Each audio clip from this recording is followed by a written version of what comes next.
Hello everyone, welcome to our channel Dona Jayanta. আমি ডোনা চলে আসলাম আর একটা ছোট্ট মিনি ব্লগ নিয়ে। আজকের ভিডিওটা হলো লক্ষ্মী পুজোর দিন। চলো ভিডিওটা শুরু করি। ওই দিন খুব সকাল সকাল ঘুম থেকে উঠেছিলাম। উঠেই প্রথমে বাসি ঘরে কিছু কাজ সেরে চান করে প্রথমেই আমি চলে আসি ঠাকুরের দিকে।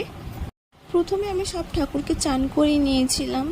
আমাদের বাড়িতে ঠাকুর আছে লক্ষ্মীনারায়ণ, রাধা মাধব, ওদেরকেই প্রথমে আমি চান করিয়ে নিয়েছি। এরপর আমার গোপুকে চান করিয়ে ড্রেস পরিয়ে নিয়েছিলাম। তোমরা বলো তো আমার গোপুকে এই ড্রেসটা পরে কেমন লাগছে। এরপর আমি ঘটে ঠাকুর রেখে ঘরটা বসিয়ে নিয়েছিলাম।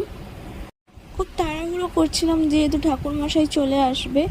এরপর আমি ময়দা মেখে নিয়েছিলাম, ভোগের জন্য লুচি করব।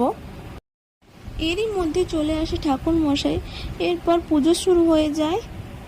তোমরা নিশ্চয়ই জানো লক্ষ্মী পুজোর সন্ধে দিয়ে শুরু হয়, যেহেতু 12টার পরে লেগেছে তাই ঠাকুর মশাই আমাদের তাড়াতাড়ি করে দিচ্ছে, কারণ ওনার বাড়ি আমাদের বাড়িতে খুব ডিস্টেন্স। তাই তোমরা যে আলপনাগুলো দেখছো এই আলপনাগুলো আমি আগের দিন রাত্রিবেলা দিয়েছি, কারণ আমি জানতাম যে ঠাকুর মশাই খুব তাড়াতাড়ি চলে আসবে।